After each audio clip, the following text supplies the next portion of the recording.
I just love the beginning of the year when my social media feed is filled with people just so motivated and so inspired to make this one the best year yet, myself included. But that motivation seems to fizzle out as we get closer to the end of the month. We start to lose focus, those excuses start to bubble up.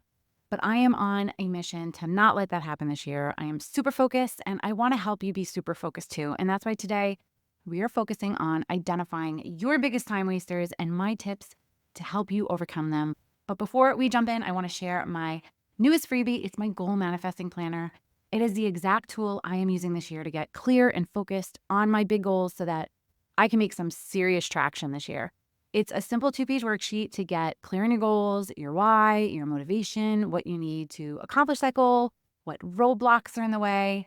And then we take it a step further and I show you how to manifest it. I want to see big things happen for you this year. So go grab my planner today. The link is in the show notes. Are you feeling overwhelmed trying to juggle all the many hats you wear as a working mom? Do you want more quality time with your family without distraction of work and time alone to take care of yourself and your needs? Welcome to Mom Wife Career Life. I'm Carrie, a wife, mom of 3, and a recovering perfectionist. In this podcast, I will teach you how to create balance in your life by implementing healthy habits, organizing your home and your schedule, being intentional with your time and in your relationships, and most importantly, how to start putting your needs first because no one can pour from an empty cup. Grab that second cup of coffee, or if you're anything like me, your third. It's time to dive into today's episode of Mom Wife Career Life. Today, we are diving into a topic that hits so close to home for so many of us: time wasters. Yes, those sneaky little culprits that rob us of our productivity, our joy, and sometimes even our sanity. Let's be real. So today we're going to unpack some of the biggest time wasters that working moms face, and more importantly, how to overcome them. Whether you are a corporate, powerhouse mama, or an entrepreneur, these tips will help you take back control of your time and focus on what really matters. So let's jump in. The first and the biggest one is procrastination. Oh, the irony of putting things off when we're already so short on time. Procrastination often stems from overwhelm or fear of not doing something perfectly. So here's some things you can do to help you. First, break down bigger tasks. Take that overwhelming task and break it into tiny, manageable steps. Set a timer. The Pomodoro techniques works wonder. I actually have a couple of timers in my Amazon cart that I'm trying to pick out. Pomodoro technique is where you work for 25 minutes and then you take a 5-minute break. Especially being off for a week and a half for the holidays, I'm finding it very hard to get back to focusing. So I'm really going to use this technique to get back into a healthy work pattern. And the other thing is just start. Tell yourself to just work on it for 5 minutes. Often starting is the hardest part, but once you're in it, you'll keep going. The next is lack of prioritization. If everything feels urgent, then nothing really is. So this is where you need to get crystal clear on what your priorities are. And this isn't just at home, this is at work too, but here are the tools I use.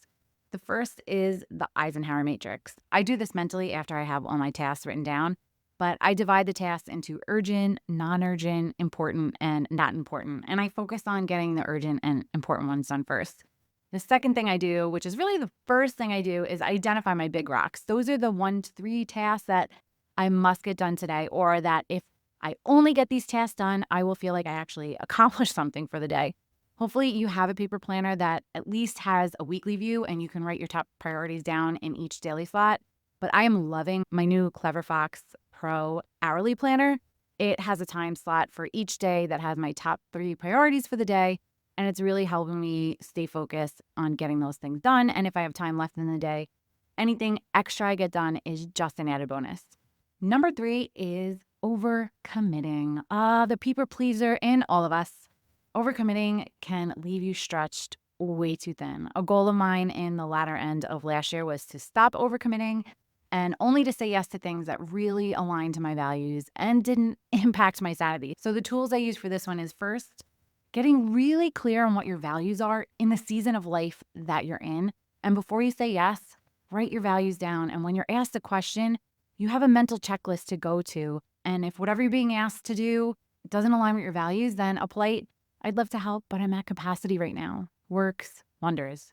If it does align with your values and your goals, evaluate your other commitments. Is there something else you can let go of in order to make space for the new thing? If not, then again, a simple, I'd love to, thanks for thinking of me, but I just can't right now, is the way to go. Number 4, poor planning. Flying by the seat of your pants might work occasionally, but consistent poor planning is such a major time waster. If you only listen to one piece of advice I've given over the hundreds, if not over 1,000 tips I've shared on this podcast, please listen to this one. Plan your week. Carving out just 20 minutes to look at the next week, what's going on, where everyone needs to be, what everyone needs, what you can delegate, what you absolutely need to do yourself, and then taking the time to actually time block your schedule is such a game changer for your sanity and saves you so much wasted time and energy. Get a paper planner, use a digital calendar that you can link to your spouse so they know what's going on too. Highly recommend both of those. It's what I do. I don't know how we ever functioned before doing that. Also, daily check ins. As part of my morning routine, I'm looking at the day and strategizing what I need to get done and when it's going to happen. Number 5, distractions. We live in a world full of pings, dings, and shiny things vying for our attention. And cell phones, social medias, and those flippin' reels have ruined our attention span, myself included. So, to combat those distractions, create a focused workspace, especially if you work from home. Declutter your area and let your family know that when you're in this space, you need some uninterrupted time. Another thing that works well for me, batch common tasks. So group similar tasks together, like responding to emails, making phone calls, cleaning, to avoid the constant task switching. I actually time block out time to work on batch tasks. So I highly recommend that too.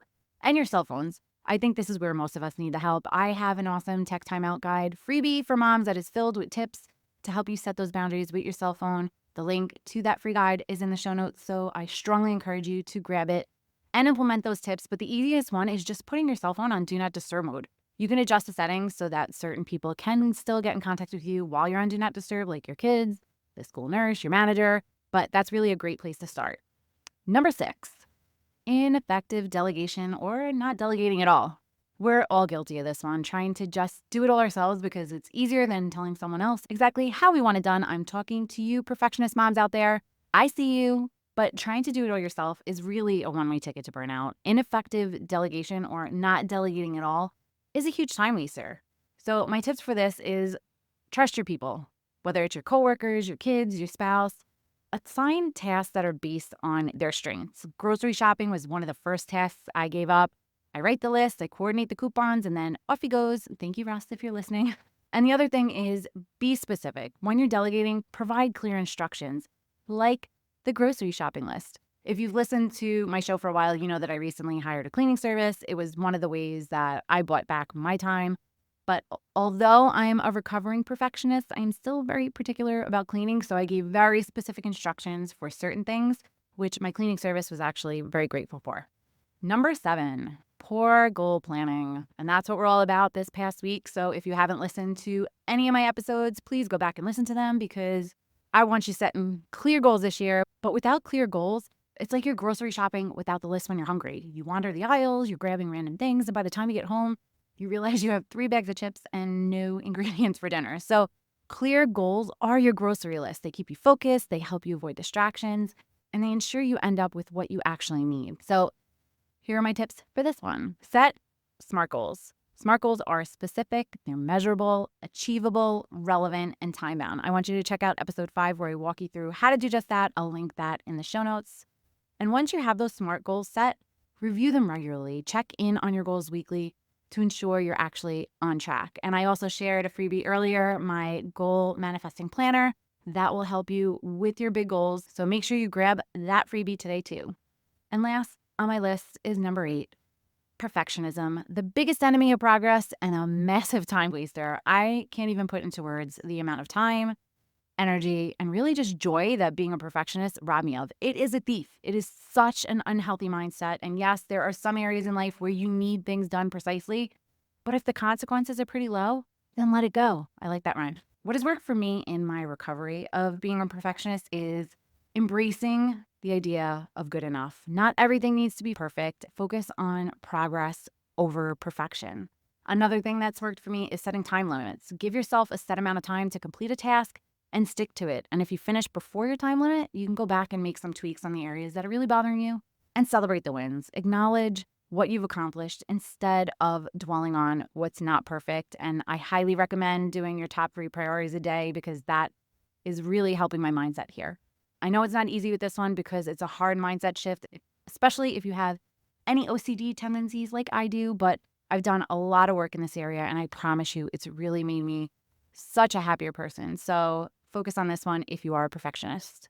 Time is our most precious resource, especially as busy moms. We can't afford to let these time wasters hold us back. So remember, it's not about doing more, it's about doing what matters. Pick 1 or 2 of these tips to implement this week and see how it changes your days. I'd love to hear what your biggest time waster is and which tip you're going to try. So head on over to our Facebook community, Work-Life Balance for Working Moms, and tell me all about it. If you don't already follow the show, take a second and hit that follow button so you never miss another episode. Sending you so much love and light until next time on Mom Wife Career Life with Carrie Pat.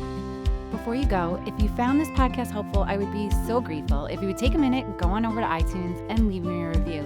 If you have other stressed out mamas in your life that you feel this podcast could help, take a screenshot of this episode, post it on your Instagram stories and tag me, and let them know that they are not alone and they can create balance in their life too. If there's a topic you'd like me to cover or you just want to connect, DM me on Instagram at mom.wife.career.life or come on over and hang out in our free Facebook community, Work-Life Balance for Working Moms. Sending you so much love and light until next time on Mom Wife Career Life with Carrie Pat.